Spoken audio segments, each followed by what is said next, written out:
Okay, so although I had shared my wildlife and birding preset earlier, it actually works extremely well for macros as well. It gives you a very good starting point, but we did not go into what exactly the preset does. So we will cover that now and also take a look at how to work from there and get a better developed photograph. Okay, this is one image from today. So let's go into develop by pressing D. As you can see, I've done some operations on this. So I'll just make a snapshot by clicking a plus here so I can revert back later. So now that I have a snapshot, I will right click here, clear history, step and settings above this step.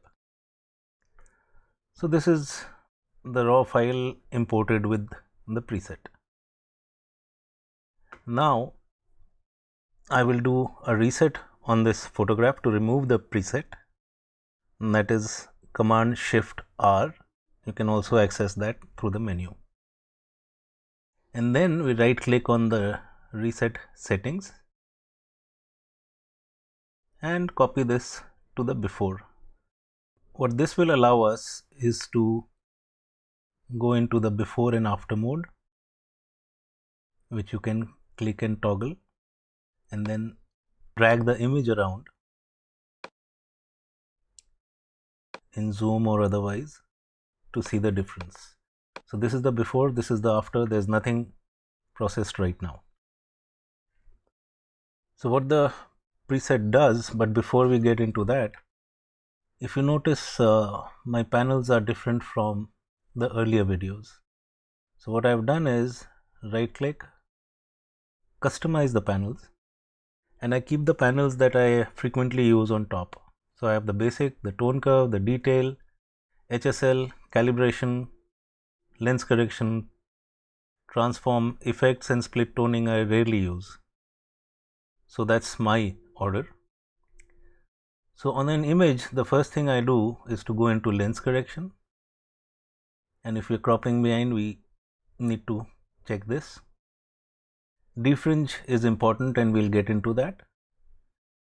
In the profile section, remove chromatic aberration, enable the lens profile. As you can see, the image changed a bit. The lens profile actually corrects for lens distortions. As you can see, the beak is going different in this direction. So after we're done with that, calibration has a specific use which we will get into later. In the basics panel, I do not touch the white balance to start with. I just add contrast, a -50 for highlights, a +50 for shadows, texture, generally take it up to 75. You can see the changes happening in the image. Clarity, I push up to 25. You can see even more details coming out. Vibrance I set to 25, and a saturation -5 to manage the increased vibrance. Vibrance will saturate colors that are not already saturated, and the -5 will balance it off. Then we go into details. For sharpening, I set it to 85. Radius I set to 2 by default, and masking is set to 60 in the preset. Now, once we have all of these done, we set luminance noise correction to 85, luminance detail recovery to 75, and we take it from here. So once you apply the preset, this is what it will look like. So if we move the image across, look at the difference in the before and after. This is after, this is the before. And now let's customize this. Press Alt or Option and drag the mask just to a point where you feel you're seeing the whites. I'll go back to the full view for this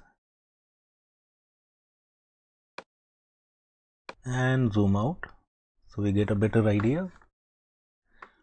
Press Alt or Option, and if all the areas that appear in white will be sharpened. So if you want to sharpen the entire thing, this is what it will look like. Generally, I try and remove sharpening from the background as far as possible. So in this case, the 60 seems to be okay.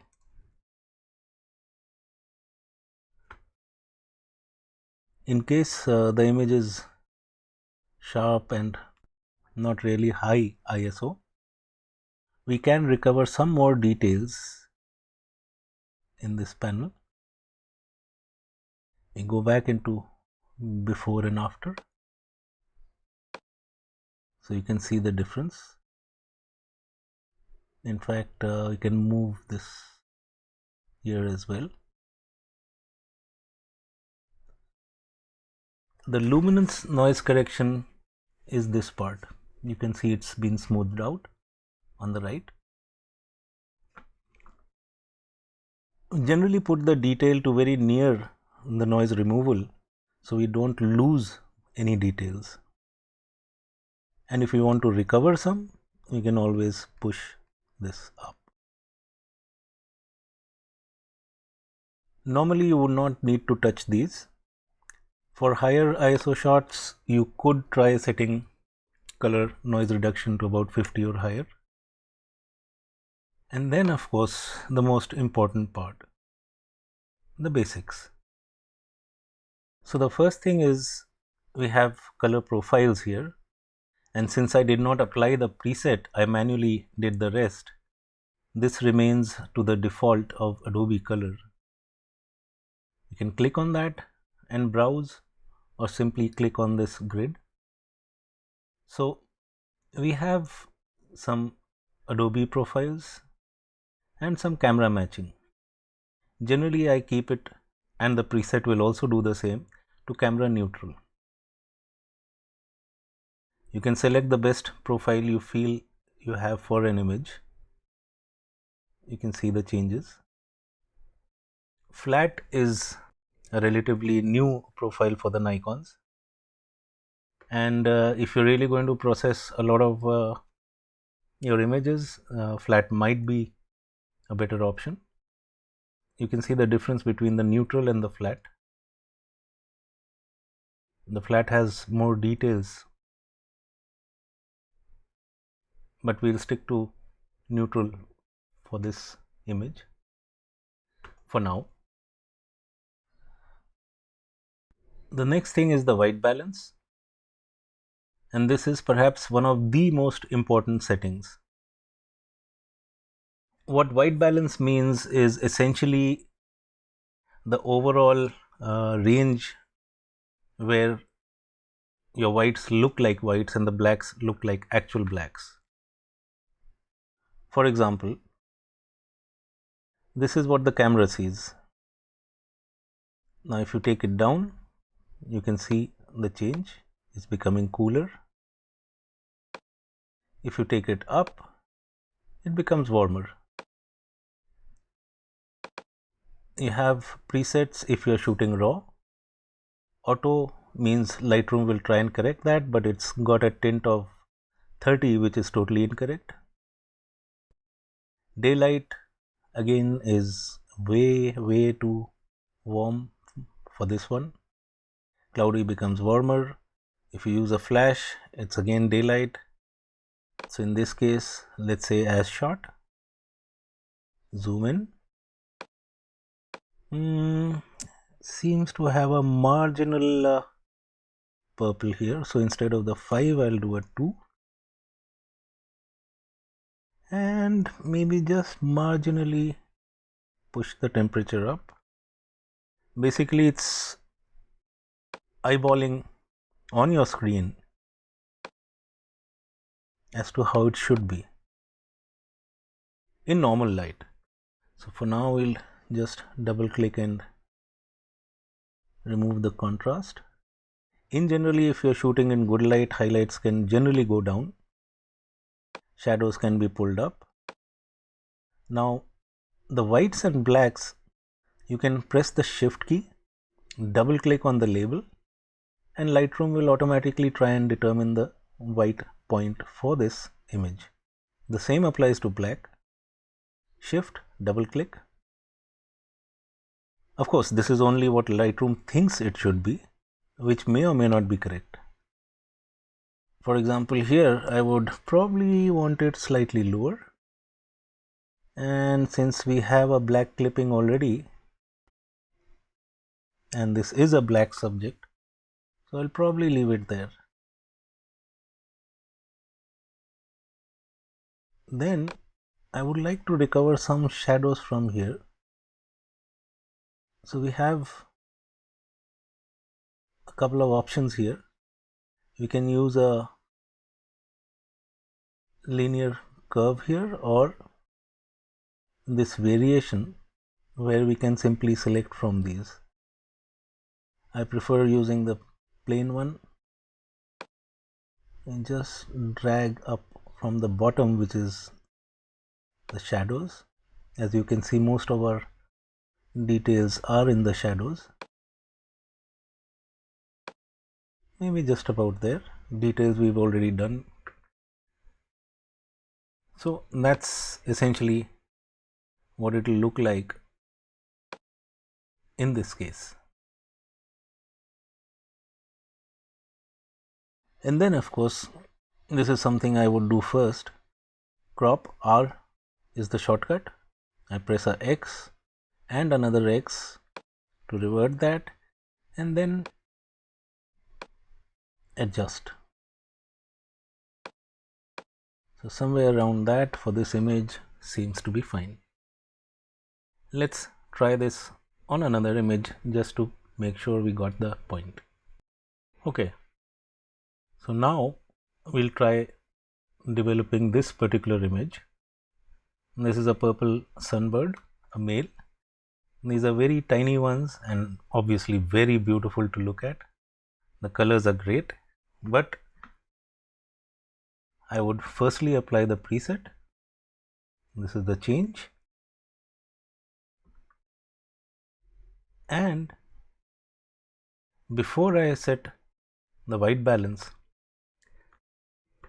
there are three kinds of white balances that we can use. One, as the camera sees it, which is right what you get here.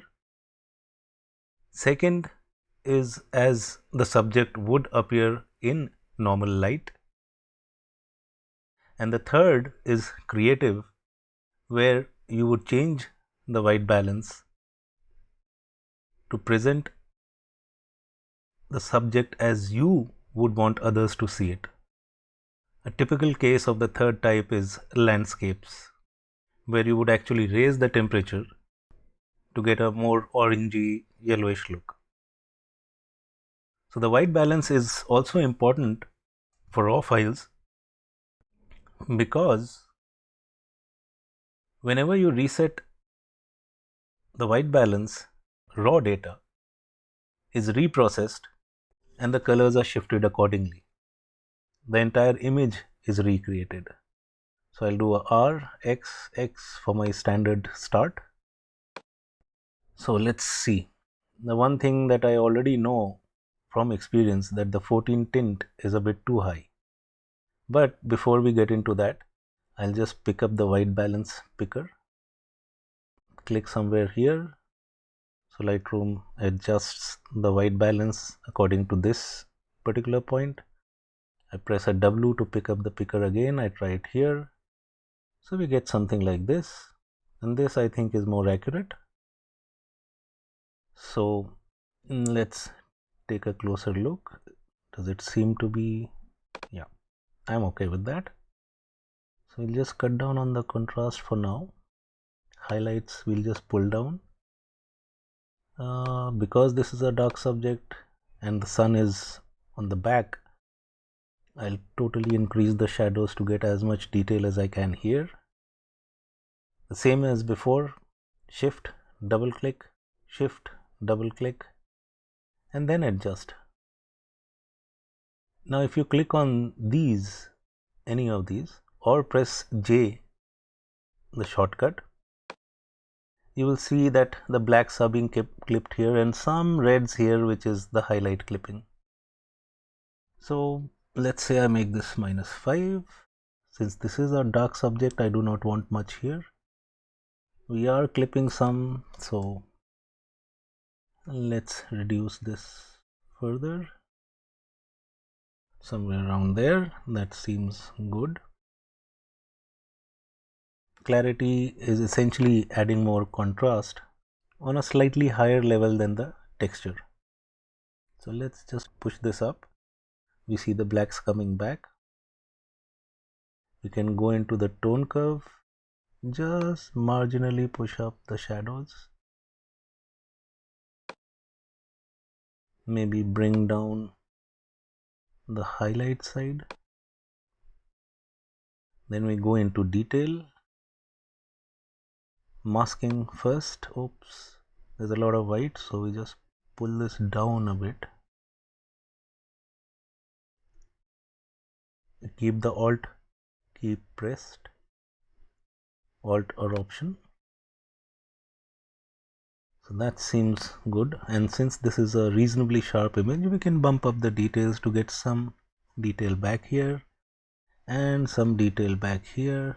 We don't really need to touch the color here.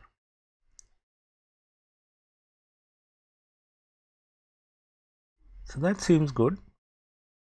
What I would also want to do here is add a graduated filter. Shortcut is M, and I will drag by pressing the shift key to the right, so the filter is applied to the left side. Like I mentioned in my earlier video, Lightroom now retains these settings, so double click on the effect to remove. If you click on the mask overlay, you can see where it is going to affect this. And just press a Z to zoom. Highlights I would still cut down. Shadows I would get back some. Maybe fill with the exposure, just that much. So once I'm done, I'll just recrop by pressing the R key to the kind of crop that I would want this particular image to have. So there, that's about it. We can go into the tone curve, make it linear again, and see if we can drag it down. Okay, a quick tip here: in case you're blowing out highlights, you can drag this point down. The same applies to shadows. In case you want to recover more than what is happening, you can pull this up. Now, if we do this, this also loses contrast. So you can go into your basics, either use the contrast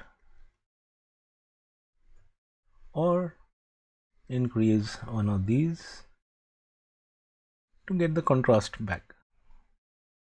So let's take a look at the before and after in this case. Let's zoom in, pressing Z, and then we drag it around to see the difference. Let's say the eye.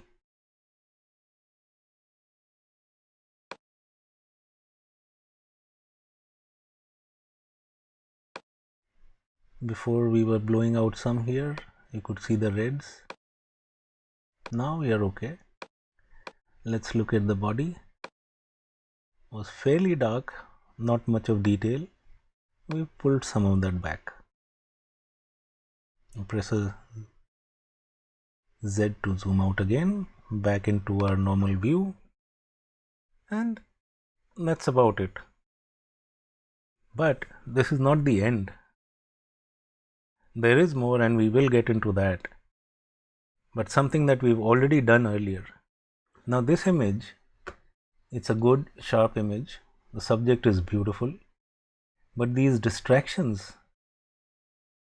can really damage the image. So I have cleaned this up already in Photoshop, and this is what it looks like.